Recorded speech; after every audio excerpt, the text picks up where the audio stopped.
تک دو فکرے مختصر توضیح پیش چکے تھے. پہلا فقرہ اللہم انی اسألک برحمتک التی وسعت کل شیء. دوسرا فقرہ وبقوتک التی قہرت بها کل شیء وقضى لها كل شيء وذل لها كل شيء. اس کے بارے میں گزشتہ دعائے کمیل میں ہم نے آپ کی خدمت میں روشنی ڈالی تھی. آج انشاءاللہ اس کے بعد والا فقرہ ہے وَبِجَبَرُوتِكَ الَّتِي غَلَبْتَ بِهَا كُلَّ شَيْءٍ. جیسے کہ ہم نے آپ کی خدمت میں عرض کیا کہ ابھی تک ہم واسطے دے رہے ہیں خدا کا. پہلا خدایا تجھے تیری رحمت کا واسطہ. دوسرا خدایا تجھے تیری طاقت کا واسطہ. تیسرا خدایا تجھے تیری جبروتیت کا واسطہ. جبروت تیری جبروت کا واسطہ تجھے. تو اس سے ہمیں یہ معلوم ہوتا ہے کہ جبروت کا معنی اگر سے ہم کو نہیں معلوم، لیکن کوئی بڑی چیز ہے جس کو امام واسطہ دے رہے ہیں خدا کے بارگاہ میں. اور یہاں پر بھی قابل غور بات جو ہے آنے والے فقرات میں بھی جس کی طرف کا توجہ کرنا ہے کہ خدا عالم کے بارگاہ میں جب ہم دعا کر رہے ہیں، یہ رحمت ہے، یہ خدا کی رحمت ہے. ایک طاقت ہے، یہ خدا کی طاقت ہے. ہم نہیں کہہ رہے ہیں خدایا تجھے طاقت کا واسطہ. ہم یہ نہیں دعا کر رہے ہیں خدایا تجھے رحمت کا واسطہ، بلکہ کیا دعا کر رہے ہیں؟ خدایا تجھے تیری رحمت کا واسطہ. خدایا تجھے تیری طاقت کا واسطہ.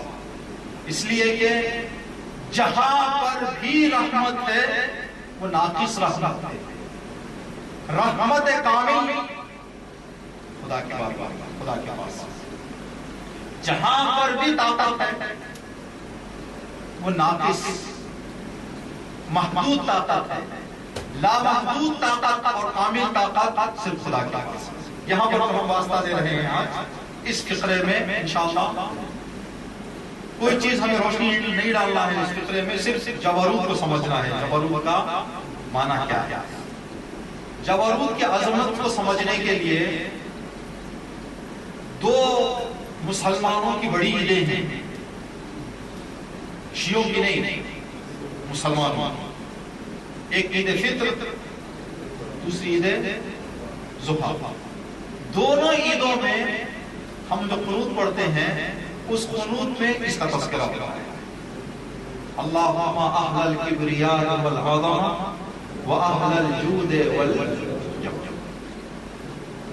عید کے دن ہم خدا سے کہتے ہیں خدایا تو جود والا ہے، تو جبروت والا ہے.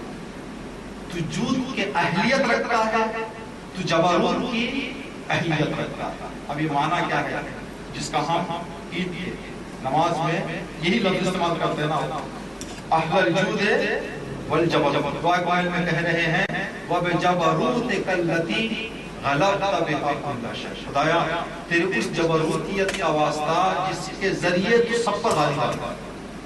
معنی کیا ہے اس کا؟ جبروت کا معنی ایک ایسی طاقت جو ہر چیز کی ضرورت کو اپنی طاقت سے پورا کرے. جو طاقت ہر چیز کی ضرورت کو پورا کرے اس طاقت کو کہتے ہیں جبروت. یہ طاقت، یہ قدرت، یہ توانائی سوائے ذات خداوندی میں ہمیں کسی میں نظر نہیں. ممکن ہے باپ بچوں کی ضرورتوں کو پورا کرے، بچوں کی ضرورتیں پوری کرنے میں بھی باپ ناکام ہے. کیوں؟ باپ بچوں کے جسم کی ضرورتوں تو پورا کر رہا ہے، بچوں کی فکر باپ کو نہیں مانی. اب اس فکر کی ضرورت کو باپ لاکھ کوشش کر دے پوری نہیں کر سکتا. اسی لیے باپ چاہتا ہے اپنے بچے کو کوئی مخصوص راستے کی، مخصوص طریقے کی پڑھائی پڑھائے. ناکام ہو گیا بچہ. کیوں؟ بچے کی فکر تھی الگ، باپ کی کوشش تھی الگ. جب فکر اور کوشش ایک ساتھ جمع نہ ہو تو ناکامی اپنی جگہ آ گئی. تو خداوند عالم یہ صفت مخصوص ہے خدا سے، اس لیے لیے کہ خدا انسان کے جسم کو بھی جانتا ہے، انسان کی فکر کو بھی جانتا ہے، انسان کی ضرورتوں کو بھی جانتا ہے، غیر انسان کی ضرورتوں کو بھی جانتا ہے۔ ہر چیز کی ضرورت کو جانتے ہوئے جو پوری کر رہا ہے، کمیوں کو، خامیوں کو، عیبوں کو جو دور کر رہا ہے، اس کو کہتے ہیں جبروت۔ جو یہاں پر یہ اتنی عظیم صفت ہے خدا کی، جس کو ہم مولا کائنات اس دعا میں ہم بتا رہے ہیں کہ وسیلہ قرار، اس صفت خداوندی کا خدا کی بارگاہ میں اپنی دعاؤں کے مستجاب کرنے کے لیے اس کو وسیلہ قرار۔ یہاں پر عربی زبان میں یہ معمولاً اردو میں بھی ہوتا ہے، انگلش میں، ہر زبان میں ہے، ہر زبان میں کچھ ایسے کلمات بنائے جاتے ہیں جس سے کچھ تبدیلی آ کر وہی کلمہ رہے گا لیکن معنی کچھ الگ الگ دیتے ہیں۔ مثال کے طور پر اردو زبان میں کھانا، جب آدمی رستہ پہ بیٹھتا ہے تو یہ جو کام انجام دے رہا ہے آدمی، اس کو کہتے ہیں کھانا۔ لیکن اسی کھانے کو میں کھا گیا، میں کھا چکا، میں کھاؤں گا، میں کھا رہا ہوں، میں کھانے والا ہوں، میں نہیں کھاؤں گا، یہ وہ تبدیلیاں ہیں جن تبدیلیوں میں اسی کھانے میں ہے تبدیلیاں آئی۔ اس لفظ کو کہتے ہیں کہ یہ سرچشمہ ہے، اس چشمے سے یہ سب نکلتے ہیں دریا۔ عربی زبان میں بھی ایسے ہی ہے، جبروت بنا ہوا ہے کسی اور سے۔ ہم 3 لفظ استعمال کرتے ہیں، تفصیل میں نہیں جانا ہے، اسی جبروت سے بنے ہوئے لفظ ہیں۔ جابر، جبار، جبروت۔ جابر کا معنی بھی یہی ہے، اس لیے ہم دعائے جوشن کبیرہ میں پڑھتے ہیں، یا جابر العظم الکثیر، خدایا تو ٹوٹی ہوئی ہڈیوں کو جوڑنے والا، اے ٹوٹی ہوئی ہڈیوں کو جوڑنے والے، یعنی اس ہڈی کی ضرورت کو پورا کرنے والا، یہ جابر۔ جبار یہ بھی خدا کے لیے، جبروت یہ بھی خدا کے لیے۔ لیکن جب اس کے معنی میں ہم تھوڑا سا غور کریں، جب ہم کسی ظالم بادشاہ کا نام لینا چاہتے ہیں تو کیا کہتے ہیں؟ جابر بادشاہ، جابر حکمران۔ خدا کہہ رہا ہے میں جبار ہوں۔ تکبر کرنا اچھا ہے یا اچھا نہیں ہے؟ خدا قرآن میں کھلا اعلان کر رہا ہے ان اللہ لا يحب المتکبرین، خدا تکبر کرنے والوں کو کبھی پسند نہیں کرتا۔ اسی قرآن میں خدا یہ فرما رہا ہے هو العزیز الجبار المتکبر، خدا عزیز بھی ہے، جبار بھی ہے، تکبر کرنے والا۔ خدایا تکبر کرنا تو خود کہہ رہا ہے مجھے تکبر پسند نہیں، تو خود تکبر کر رہا ہے۔ جب ہمیں ذہن میں پڑھایا جاتا تھا کہ خدا ظلم نہیں کرتا، کیوں ظلم نہیں کرتا؟ خدا نے ظلم سے منع کیا ہے، وہ کہاں سے کرے گا؟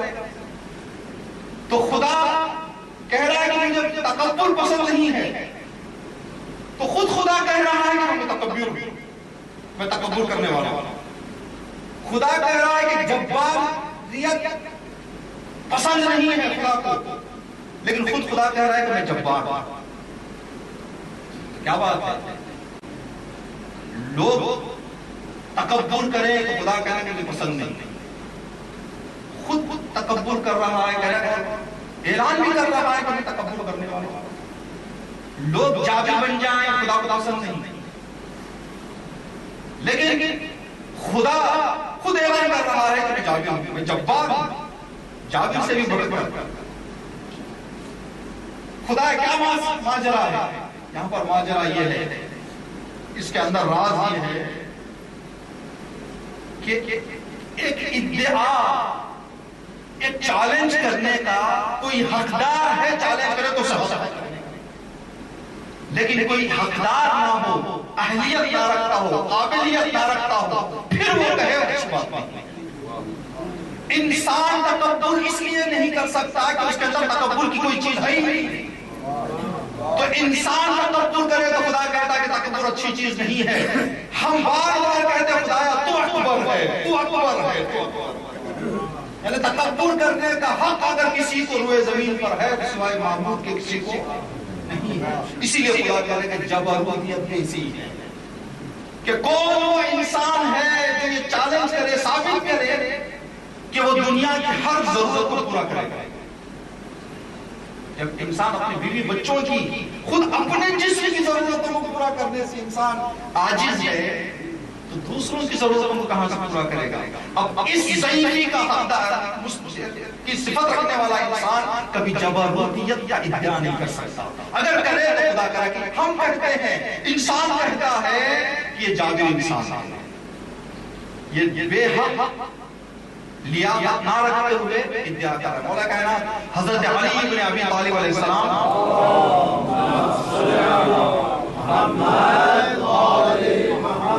مالک اشتر کو مصر کا گورنر بنا کر روانہ کر رہے تھے، تو کچھ امام نے نصیحتیں کی۔ ایک خطبہ دیا امام نے جو نجم البلاغہ میں درج ہے آج، کہا کہ مالک اشتر، تم اگر میرے گورنر رہنا چاہتے ہو تو جو میں نصیحتیں کر رہا ہوں اس کو قدم بے قدم پیچھے کرنا ہے، قدم بے قدم اس کو لاگو کرنا ہے اپنے حکومت مصر میں۔ ان نصیحتوں میں سے ایک نصیحت امام نے فرمایا کہ مالک، کبھی بھی بھول کر بھی اپنے آپ کو جبروت خدا جیسا نہ دکھانا، رسوا ہو جاؤ۔ سب کو نہ کہہ دو کہ جس کی جو ضرورت ہے میں اسے پوری کر لے۔ لوگ آئیں گے جب تم ضرورت پوری نہیں کرو گے، ذلیل ہو جاؤ گے، رسوا ہو جاؤ گے، تو اس چیز کا ادعا ہی نہ کرو جو تمہاری طاقت سے باہر ہے، وہ بات کا وعدہ ہی نہ کرو جو تمہارے سے نہیں ہو سکتا، تو اگر کرو گے تو رسوا ہو جاؤ گے، تو کبھی یہ کام نہ کرو۔ تو یہ خداوند عالم کی جباریت اور خدا کی جبروت ہے کہ جہاں ہر چیز کی ضرورت کو، ہر چیز کی کمی کو، خامی کو، عیب کو اپنی طاقت سے پورا کرنا۔ یہ لفظ جو ہمیں آیا ہے ایک اور معنی بھی ہے، وہ معنی یہ کہ ایک چیز لے کر دوسری چیز دے دے۔ ہم اپنی ظاہری زندگی کے تجربے میں دیکھتے ہیں کہ یہ انسان جسمی طور پر کوئی عیب رکھتا ہے، خدا نے جسم کی سلامتی کو لے لیا، ذہن کی تیزی سے گزرتا ہے۔ ایک چیز کو لیا تو دوسری چیز کو انعام، اس کو بھی کہتے ہیں تعافی کرنے والا، بھرپائی کرنے والا۔ ایک چیز لے تو دوسری چیز دے دے۔ دنیا میں کوئی انسان ایسا نہیں ہے جس کے پاس 100% مشکل ہو، کوئی انسان ایسا نہیں ہے جس کے پاس 100% سہولت ہے، کوئی ایسا نہیں ہے۔ یہ مشکل ہماری ہے کہ چھوٹی چھوٹی مشکلوں کو ہم اتنا اس کو ذہن لگا دیتے ہیں کہ چھوٹی مشکل بڑی ہو جاتی ہے، ورنہ کوئی ایسا دنیا میں نہیں ہے آدمی جس جو بغیر مشکل کی۔ کہتے ہیں کہ ایک عورت اپنے ذہن میں یہ تصور لے کے آئی کہ پورے شہر میں مجھے ہی مشکل ہے۔ وہ بار بار ایک حکیم صاحب کے پاس جاتی تھی، کہتے ہیں کہ جناب حکیم صاحب مجھے کچھ دوائی دی، تعویذ دے دیں، دعا پڑھ دیں، میں تھک گئی ہوں، پریشانی ہے۔ تو کہا کہ ٹھیک ہے، صرف میں ایک دعا پڑھ کے آپ کو دے دیتا ہوں، جو پانی میں دعا دم کروں گا اس کو استعمال کرو، انشاءاللہ کہ تمہاری مشکل دور ہو جائیں۔ لیکن وہ پانی میرے گھر کا نہیں ہے، اس پانی کے ایک شرط ہے۔ کہا کیا؟ کہا کہ پڑوس میں جاؤ جس گھر میں کوئی مشکل نہیں ہے اس گھر سے گلاس پانی لے۔ پورا شہر گھوم کے آ گئی تو اس کی جو مشکل تھی، کسی نے 4 بڑھ کے بتایا، کسی نے 3 بڑھ کے بتایا، کسی نے اور بتایا، واپس آ کے کہا کہ حکیم صاحب پانی نہیں ملا مجھے ایسا۔ تو کہا میں پانی نہیں منگوا رہا تھا، تجھے سمجھانا چاہ رہا تھا کہ دنیا میں بے مشکل انسان نہیں۔ یہ اور بات ہے کہ انسان چھوٹی مشکل کو کیا کر لیتا ہے، بڑی کر لیتا ہے۔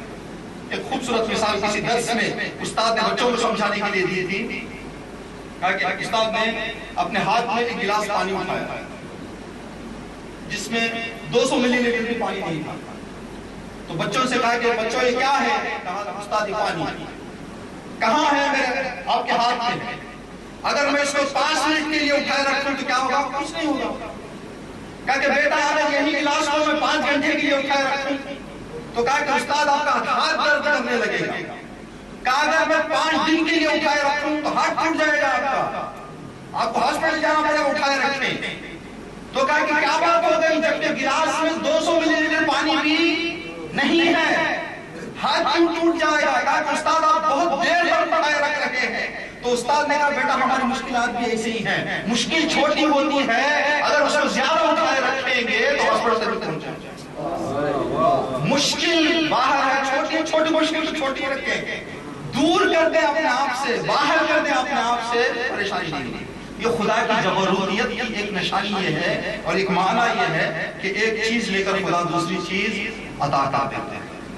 یا خدا ہم لوگوں کے ساتھ ہماری ٹوٹی پھوٹی نمازوں کو لے کر, عبادتوں کو لے کر خدا بڑے بڑے ثواب عنایت کر دیتا ہے.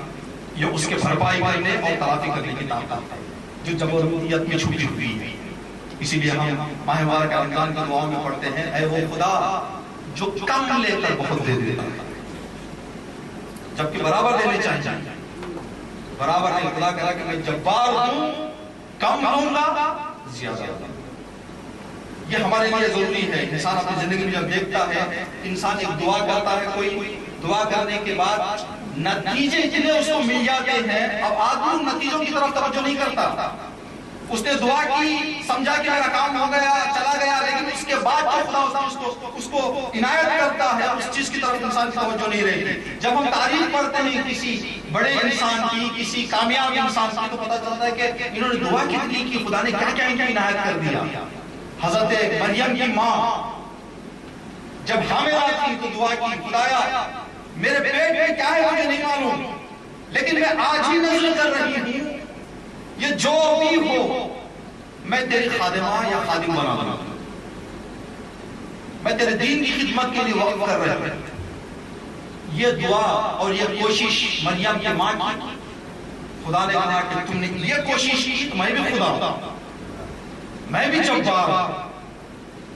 زکریا پیغمبر کو اس کی خدمت کے لیے بھیجوں, جنت سے کھانا بھیجوں, بے معجزے سے بچہ پیدا کرواؤں گا. یہ کیا ہے؟ اس طرف سے ایک کوشش, ایک دعا, اس طرف سے خدا کی عنایت ہے. یہ خدا جبار ہونے کی نشانی ہے. ہم جب اپنی زندگی میں توجہ کرتے ہیں تو ہر طریقے سے جس حالت پر خدا نے ہمیں رکھا ہے وہ حالت بہت پیاری ہے. یہ اور مشکل ہے کہ اس کی سر کو, اس کے راز کو ہم سمجھنے سے تھوڑا سا قاصر ہو جاتے ہیں. کائنات کا سب سے بڑا مالدار بادشاہ جو گزرا ہے قارون. قارون کے بارے میں ملتا ہے کہ قارون کا جو خزانہ تھا, خزانہ جو سیف رکھتا تھا, وہ اس کی چابیاں 70 اونٹوں پر رکھ کے لے کے جاتا تھا. خزانے نہیں, خزانوں کی چابیاں. کمروں میں, جس کمرے میں بند کرتا تھا مال اپنا, ان مال کے چابیوں کو 70 اونٹوں پر لاتا تھا. اب یہ قارون جب بھی راستے میں نکلتا, جو کھاتے پیتے لوگ تھے, جو پریشان لوگ تھے, وہ کہتے خدایا ہم کو کیوں نہیں قارون بنا دیتا. وہ سمجھ رہے تھے کہ ہم پریشانی میں ہیں, ہم تکلیف میں ہیں, وہ آرام سے ہے, وہ آرام سے ہے, ہم پریشانی میں ہیں. اطلاع ملی کہ ایک جگہ قارون جا کے زمین میں دھس گیا. خداوند عالم نے قارون سے زکات اور خمس طلب کیا تو قارون نے کہا کہ میں نہیں دینے والا. جیسے ہی کہا میں نہیں دینے والا تو خدا نے فرشتوں کو بھیجا, کہا کہ اس جبار اس ظالم کی سزا یہ ہے کہ ہر دن اس کے مال کے ساتھ 1 فٹ اندر زمین میں لے جایا جائے, پورا نہیں. آج 1 فٹ, دوسرے دن 1 فٹ, تیسرے دن 1 فٹ اندر جاتا ہے, اندر جاتا ہے. اب لوگ دیکھیں کہ قارون اتنا پھنس گیا ہے, تڑپ رہا ہے, دل ملا رہا ہے, تو کہتے ہیں خدایا اچھا ہوا کہ ہم قارون لے گئے. جب آدمی نہیں دیکھتا حقیقت کو تو دعا کس لیے چھٹی مانگ کیا. کسی کی روایت ہے کہ لوگ جب دعائیں کرتے ہیں خدا سے, اگر دعاؤں کے پردوں کو ہٹا کر کہہ دیا جائے کہ جو تم مانگ رہا ہے انجام یہ ہوگا, تو کہے گا خدا کو نہیں چاہیے. یہ اس لیے ہم مانگ رہے ہیں کہ انجام ہمیں پتا نہیں ہے. خدا اتنا کریم ہے, اتنا عزیز ہے کہ حاکم کو حکومت دیتا ہے تو آزاد گھومنے کی آزادی دے دیتا ہے, غریب کو دولت نہیں دیتا تو آزادی دے دیتا ہے. یہ اس کی مجبوری, یہ اس کی آزادی. لاکھ کروڑ روپے بھی انسان خرچ کر دے, ایک لمحہ اس آزادی کے لیے تڑپ جائے گا. سب کچھ ہے، لیکن جو راحتی اور آزادی یہاں پر ہے وہ اس کو میسر نہیں ہوتی. کسی چوراہے پر جو بھی ہو جائے غریب کھڑ کے دیکھ سکتا ہے لیکن وہ آ نہیں سکتا، یہ اس کی مجبوری ہے. گرچہ اس کے پاس سب کچھ ہے، یہ دونوں طرف سے. اگر اس کو خدا دولت دے کر آزادی بھی دے تو خدا کہے گا نہیں تجھے دولت کس سے آزاد، یہ خدا کا. یعنی ایک چیز لیتا ہے خدا تو ایک چیز دے دیتا. بس آخر میں ایک مختصر واقعہ آپ کی خدمت میں عرض کر کے، شکل سے دیکھیں ہم تو شیر اور بلی کی شکل جو ہے ایک شیر اور بلی چہرے سے تقریباً نزدیک لگتے ہیں دونوں ایک دوسرے سے، لیکن شیر کہاں بلی کہاں. تو لطیفہ بنا کر کوئی کہتے ہیں کہ ایک دن شیر نے آ کے کہا کہ جنگلوں میں بھٹکا بھٹکا پھرتا ہوں، کبھی تجھے دو دن تین دن کھانا نہیں ملتا، پھر بھی میں شیر ہوں. تجھے ہر دن بھوندے ہوئے تلے ہوئے کباب ملتے ہیں لوگوں کے گھروں کے، لیکن تو کیوں تیری حالت یہ ہے؟ تو بلی نے کہا کہ سب کچھ تیرے پاس ہے، میرے پاس مجھے مل رہا ہے، جتنا بھی میں کھاتی ہوں جب مجھے ڈرانے کے لیے چیخ ماری جاتی ہے تو پورا بگڑ جاتا ہے، اس لیے میری حالت یہ ہے. تو جو ہے وہ صحیح ہے، گرچہ 3 دن بھوکا رہنا اس شجاعت کے ساتھ، یہ ہر دن کا گوشت کھانا اس مجبوری کے ساتھ بہتر ہے. آدمی اپنے اندر جو دولت نعمت ہوتی ہے اس کو نہیں سمجھتا، دوسرے دیکھتے ہیں کہ اس کے پاس کیا بڑی نعمت ہے. یہ خدا کی جباریت ہے جس کا ہم وسیلہ دے رہے ہیں دعائے کامل میں. وَبِجَبَرُوتِكَ الَّتِي غَلَبْتَ بِهَا كُلَّ شَيْءٍ. آیا پھر اس جبروتیت کا واسطہ جس کے ذریعے تو سب چیز پر غالب آ گیا ہے. خدایا یہ واسطہ اس طریقے صفت عظیم صفت کا ہماری دعاؤں قبول فرما. ہم سب کو نیک اعمال بجا لانے کی توفیق عنایت فرما.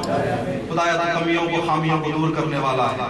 جو بھی ہماری زندگیوں میں کمیاں خامیاں ہیں بحق مولا کائنات امیر المومنین ہماری خامیوں اور کمیوں کو جو تو مناسب سمجھ رہا ہے اس کو دور فرما. خدایا ہم سب کو سکون چین راحت آرام سے جیسے مناسب سمجھ رہا ہے ویسے زندگی کرنے کی توفیق عنایت فرما. کائنات میں مکمل سکون پھیلانے والا تیرا ولی خاص امام زمانہ کے ظہور میں تعجیل فرما. امام کے آوان و انصار سے ہم سب خوش مال فرما. ربنا تقبل منا انک انت السمیع العلیم.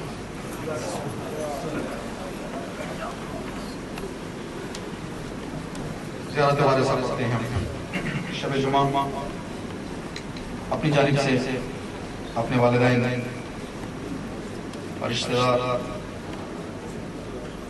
تمام مومنین و مومنات جن کا حق ہماری گردن پر ہے، اس امید کے ساتھ کہ انشاءاللہ یہ زیارت ہم سب کو امام حسین علیہ السلام کے ذریعے قریب پڑھنے کی توفیق نصیب ہو اور بتانے کا اللہ. السلام